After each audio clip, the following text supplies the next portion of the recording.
otra vez juntos, más o menos después de un año casi, y podemos encontrarnos de esta manera, que Dios ha provisto de esta manera y la usamos lo mejor que podamos.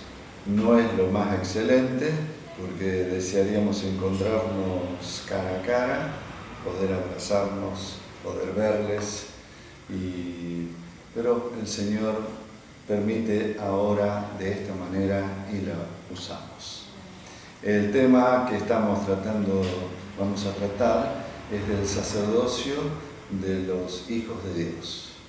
Y es un tema que, tenerlo claro, nos va a traer una bendición muy grande al que lo toma y a los que son afectados luego, para bien, por los sacerdocios de los hermanos. Quiero decirles en primer lugar que la palabra sacerdote que vamos a usar proviene del Antiguo Testamento.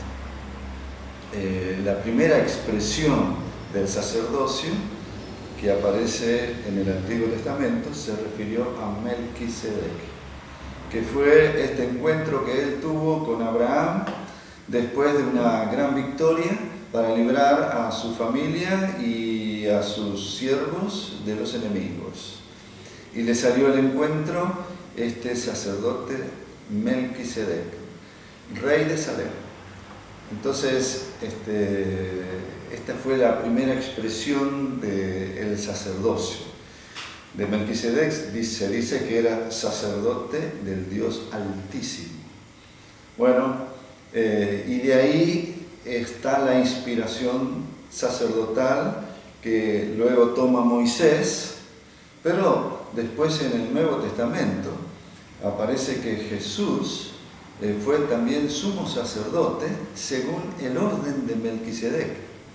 Entonces, no es poca cosa este Melquisedec.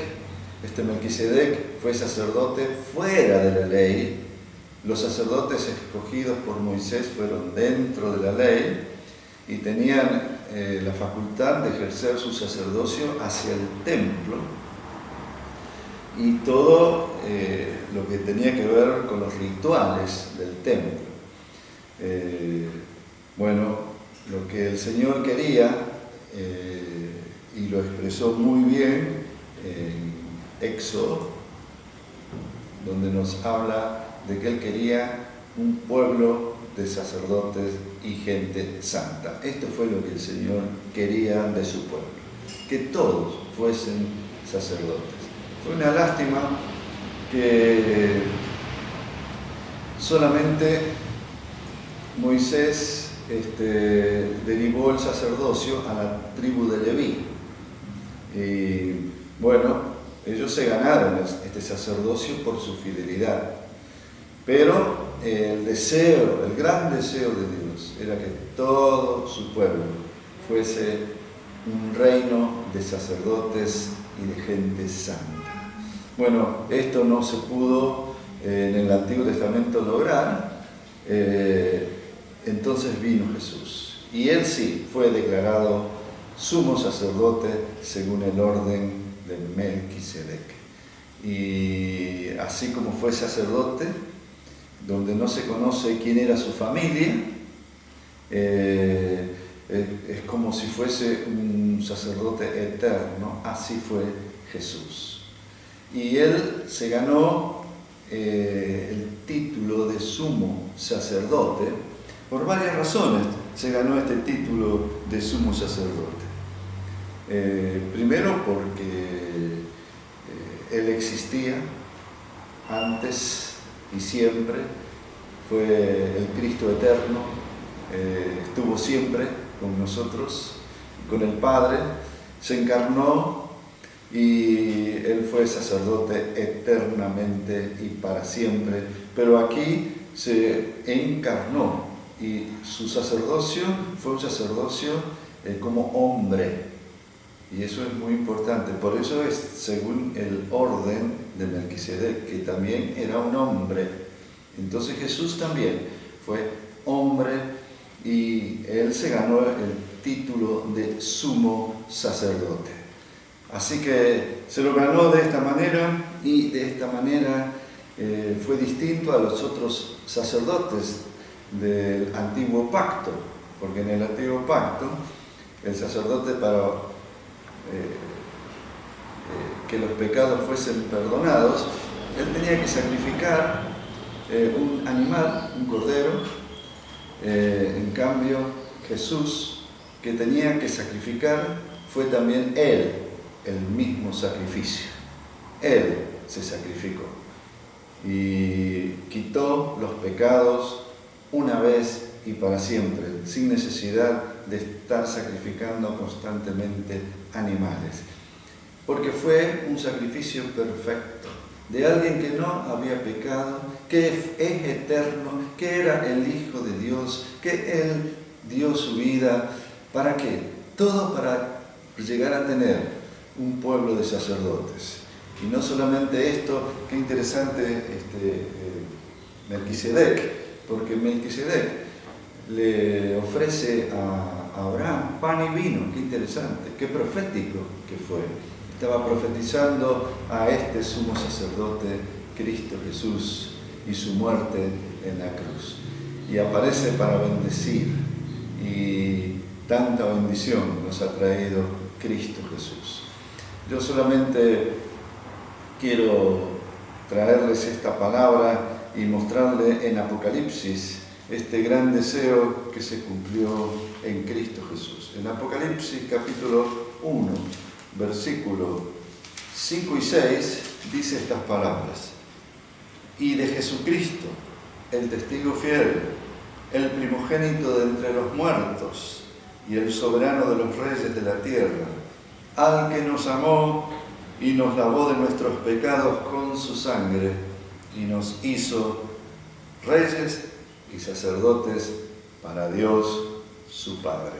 Nos hizo reyes y sacerdotes para Dios su Padre. Y lo confirma Primera de Pedro, también nos dice estas palabras, Primera de Pedro, capítulo 2, versículo 9, pero vosotros sois linaje escogido, real sacerdocio, nación santa, pueblo adquirido por Dios, para que anunciéis las virtudes de aquel que nos llamó de las tinieblas a su luz admirable. El Señor nos hizo sacerdotes.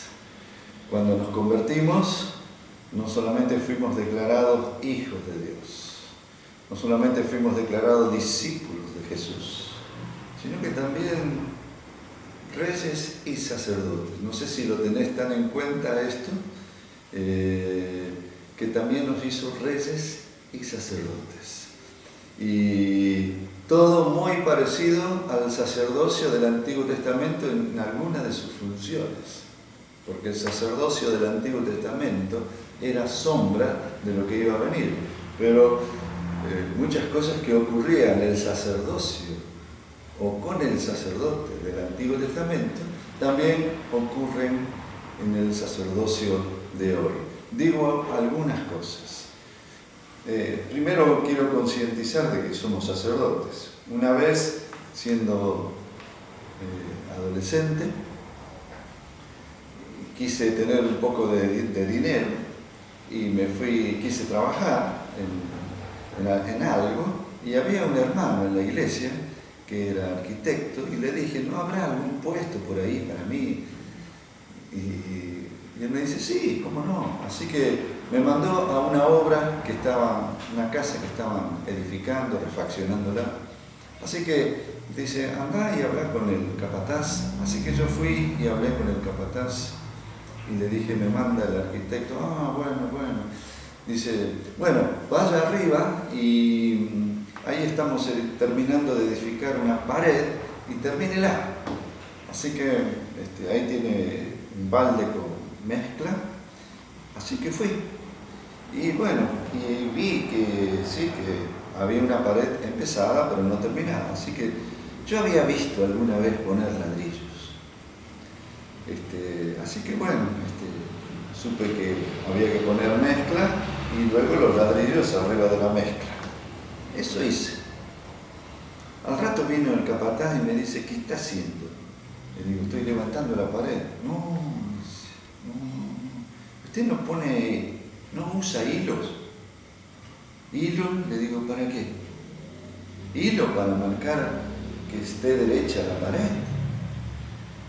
Y me dice, ¿usted alguna vez edificó alguna pared, algo así? No, entonces déjelo, dice, vaya abajo y prepare mezcla. Lo que sabía yo de la mezcla era que se preparaba con cal, arena y agua, orla. Y así que fui, bueno, ahí había visto alguna vez cómo hacían mezcla. Y vi que había una manguerita ahí con agua, que el agua se salía. Entonces yo empecé a tapar para que no se saliera el agua. Y entonces vino el capataz y me dice, ¿qué está haciendo? Estoy para que no se salga el agua. No, ¿hizo mezcla alguna vez? No, entonces déjelo, vaya afuera. Y hay un montón de cascotes y rompa cascotes. ¿Va a poder romper cascotes? Sí. En mi vida había roto cascotes, pero bueno, supuse que había que golpearlos y se rompían. Así que bueno, fui afuera, así empecé, algo de albañilería. Lo que es hacer cosas y no saber el oficio. ¿Y cuántas veces nos hemos metido en situaciones sin saber el oficio? Ahora, ¿de qué nos basta decir que somos sacerdotes? ¿Conoces el oficio? ¿Cómo funcionan los sacerdotes? Bueno, algunos ejemplos los tenemos en la práctica en el Antiguo Testamento. Yo digo, porque ahí estaban los sacerdotes en una manera muy práctica funcionando. No estaban en toda su plenitud porque estaban bajo el antiguo pacto, pero de ahí aprendemos algunas cosas también, porque era sombra de lo que era real, era importante. Aprendamos algunas de estas cosas. Por ejemplo, el sacerdote del Antiguo Testamento era un relacionador, una persona que relacionaba a Dios con el hombre y al hombre con Dios. Era un gran relacionador. El sacerdote conocía a Dios, se relacionaba con Dios, estaba bien con Dios y también se relacionaba con el hombre y estaba bien con el hombre. Y luego relacionaba al hombre con Dios. Él era como un puente, era un gran relacionador. Y esto era muy importante. En el Nuevo Testamento el sacerdocio crece y no solamente relaciona el hombre con Dios y a Dios con el hombre, sino que relaciona al hombre con el hombre. Es un gran reconciliador. Se le dio el ministerio de la reconciliación con Dios y con el hombre. Bueno, esta era una de las partes en que funcionaba el sacerdote, especialmente en el Antiguo Testamento. Otra cosa que hacía el sacerdote era que tenía que guardar que Dios no se fuese del pueblo. Lo peor que le podía pasar al pueblo de Israel es que Dios se fuese. Porque el pueblo de Israel era un pueblo ignorante, 400 años de cautiverio, oprimido siempre. Cuando sale de Egipto era un pueblo que no tenía ningún tipo de experiencia en la guerra, con armas, no tenía capacidad para analizar las cosas. Era pobre gente, pero eran como 2 millones de personas en el desierto, y la verdad que rodeado de pueblos que podían haberlos liquidado, pero Dios los guardaba. Y el sacerdote hacía 2 cosas cada día.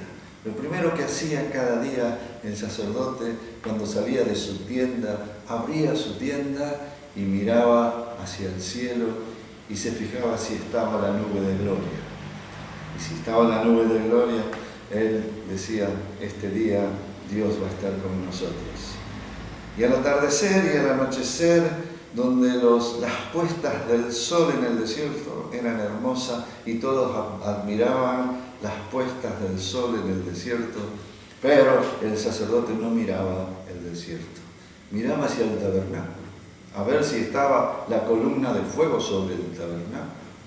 Y entonces, si estaba la columna de fuego sobre el tabernáculo, él entonces decía, esta noche Dios está con nosotros. Él tenía que resguardar que Dios no se fuese del pueblo. Entonces, era un estrecho cuidado. Y entonces, Dios le da a Moisés una serie de mandamientos y les dijo, si ustedes guardan estos mandamientos, yo no me voy. Así que bueno, entonces los sacerdotes adquirieron los mandamientos y lo enseñaban al pueblo. Y entonces esos mandamientos guardaban la presencia de Dios. Entonces yo pongo estas cosas también aplicándolas a nuestro hogar, a nuestra casa. Que nosotros tenemos que cuidar la presencia de Dios en nuestra casa. Que Dios no se vaya de nuestra casa. Entonces, si Dios se va de nuestra casa, no es que se va, no, deja de actuar, porque no puede irse de ningún lado, porque Él está en todos los lugares. Pero deja de actuar, deja de moverse, deja de bendecir. ¿Por qué? Porque hay otra cosa aparte de Él en la casa. Entonces es tan importante, especialmente los padres sobre los hijos. Y hay una premisa también, tipo amenaza del Señor hacia los sacerdotes que no cuidan bien su casa, y es sobre los hijos. Viene como si fuese una disciplina y a los padres por no haber traído y no haber cuidado la presencia de Dios en la casa. Entonces, como sacerdotes, especialmente nosotros tenemos que cuidar nuestra casa, que Dios no se vaya de nuestra casa. Así que Dios dio premisas para que no se fuese de nuestra casa. Esas mismas premisas que dio son mandamientos, es lo mismo que tenemos que tener nosotros como hijos de Dios y como sacerdotes. Asumimos ahora el rol que nos dio. No lo ganamos nosotros, nos lo dio, vino con la salvación. Nos enteramos, a lo mejor no inmediatamente, después de algunos años, pero ahora lo recibimos y decimos, gracias Señor. Entonces, esos mandamientos aplicados tenían que ser enseñados al pueblo y por familias, porque ya eran más de 1 millón de personas, tantos sacerdotes no había para enseñar, así que se le delega esto a los padres, y los padres tenían que cumplir esa función sacerdotal. Entonces los padres llevaban estas cosas a su hogar, en la más pequeña instancia de un pueblo. Si esto se aplica en la casa, luego en los demás esto va a ocurrir lo mismo que ocurre en una casa, va a ocurrir en medio de todo el pueblo. Y se lo dijo muy claramente el Señor a los padres de familia. Estas cosas que yo te mando hoy, Deuteronomio 6, estarán en tu corazón. Esto es lo primero, estar en el corazón. Y las enseñarás a tus hijos. Y a los hijos de tus hijos, atentos los abuelos. Porque también los abuelos continúan con esto. Los enseñarás a tus hijos y a los hijos de tus hijos. Y entonces, y les dice de una manera cómo enseñarlos. Al levantarte, las enseñarás. Pero primero dice, las repetirás a tus hijos al acostarte todas las noches. Los padres van a tener que usar, van a tener que aprender a usar la imposición de manos para transmitir este espíritu a tus hijos. Las enseñarás a tus hijos y las repetirás, no una reunión grande, no, oración sobre ellos, repetir la palabra sobre ellos, las repetirás a tus hijos al acostarte, pero también al levantarte. Un poco exagerado, decir lo mismo, sí, exactamente, no es exagerado, es la función sacerdotal bien entendida. Entonces, vuelve otra vez la bendición, vuelve otra vez la repetición de alguna palabra del Señor. Pero también dice, estando en tu casa. Entonces, uno está esperando que otro le enseñe a nuestro hijo. No son los padres que tienen que enseñar esto a sus hijos. Gracias a Dios por los que apoyan, refuerzan, pero la responsabilidad está en la casa. No le eches la culpa de que no aprendieron bien afuera, que le enseñaron mal, no. Es en la casa. Bueno, sacerdotes en la casa, papá y mamá. Pero también dice, estando en el camino, fuera de la casa. El camino es fuera de la casa. Cuando estás afuera con tu hijo, uno puede estar afuera de muchas maneras, puede con el hijo haciendo mandado, pero me da la impresión de que son los padres dedicados a los hijos. Según la edad, pueden jugar con ellos de muchas maneras, estar con ellos de acuerdo a la edad y estar con ellos fuera de la casa y poder transmitirle las mismas cosas que hicieron cuando eran más chicos o la repetición, estando en la casa, pero también fuera de la casa. También insiste en la función sacerdotal, especialmente de los padres, sobre los hijos, porque dice que cuando el hijo recibía la imposición de las manos del padre, tenía que colgarse unas cuerditas aquí donde tenían escritas las leyes. Entonces le pondría eso en la cabeza y esas cuerditas estarían sobre el rostro y a veces el niño le diría, papá, ¿qué dice aquí? Y acá, honra a tu padre y a tu madre. Y acá, no matarás. Y acá, no robarás. Bueno, la repetición constante es mucho. No para los sacerdotes. Para el que no es sacerdote es exagerado, pero para el sacerdote es lo necesario. Y también después llegó a decir estas cosas, y las pondrás, estas mismas cosas, sobre tus ojos. Era como una vincha, y en la vincha tenían estas 10 cosas, los 10 mandamientos, para que no te olvides, porque esas cosas tienen que pasar a la próxima generación. Y después había que escribirla en las puertas y en los postes. ¿Para qué había que escribirla? Para que nada de afuera que no tuviese relación con estos mandamientos, con la voluntad de Dios, pueda entrar en la casa. Si no coinciden con la voluntad de Dios, no entran a casa.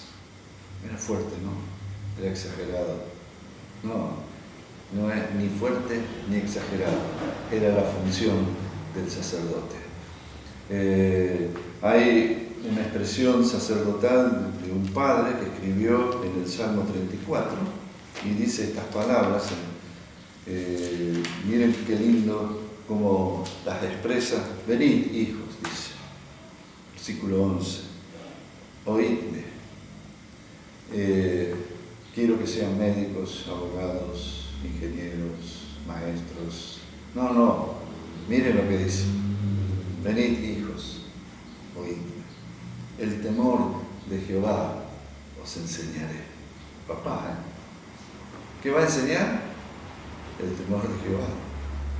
Y le dice, ojalá tenga suerte. No, se lo dice de esta manera. ¿Quién es el hombre que desea vida y que desea muchos días para ver el bien? Y aquí dice la manera. No es cuestión de suerte, sino guarda tu lengua del mal. ¿Escuchaste, hijo? Y tus labios de hablar engaño. Apártate del mal y haz el bien. Busca la paz y síguela. Y, hijo, no te olvides nunca. Los ojos del Señor están siempre sobre los justos y atentos sus oídos al clamor de ellos. Pero, hijo, no te olvides que la ira del Señor está contra los que hacen mal, para eliminar de la tierra la memoria de ellos.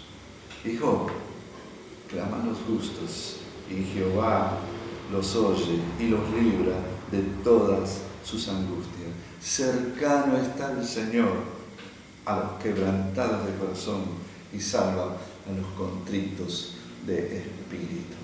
O sea, aquí apunta mucho al sacerdocio en la casa. Es el lugar principal para ejercer tu sacerdocio. Bienaventurado el que ejerce el sacerdocio en la casa.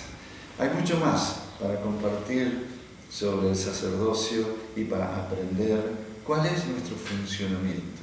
Me llama mucho la atención cómo ejerció sin saber muchas cosas Job. Supuestamente Job es el primer libro escrito en las Escrituras, pero este hombre tenía revelación y con sus hijos. Dice que los hijos celebraban banquetes en sus casas, cada uno en su día, y enviaban a llamar a sus 3 hermanas para que comieran y bebieran con ellos. Y sucedía que una vez pasados los días de turno, Job los hacía venir y los santificaba. Se levantaba de mañana y ofrecía holocaustos conforme al número de todos ellos, porque decía Job, quizá habrán pecado mis hijos y habrán blasfemado contra Dios en sus corazones. Y esto mismo hacía cada vez. Y aquí no eran hijos pequeños, ya eran grandes, ya tenían sus familias, pero igual este hombre velaba por sus hijos. Y me agrada mucho que Job apuntaba al corazón de sus hijos, porque él llegaba a decir, quizás si pecan mis hijos en su corazón. Él apuntaba al corazón más que a la apariencia. Él apuntaba al corazón de sus hijos. Por ahí va también el camino del sacerdote en su función. Primeramente en su familia, y bueno, vamos a seguir viendo sobre las funciones sacerdotales que Dios te ha dado.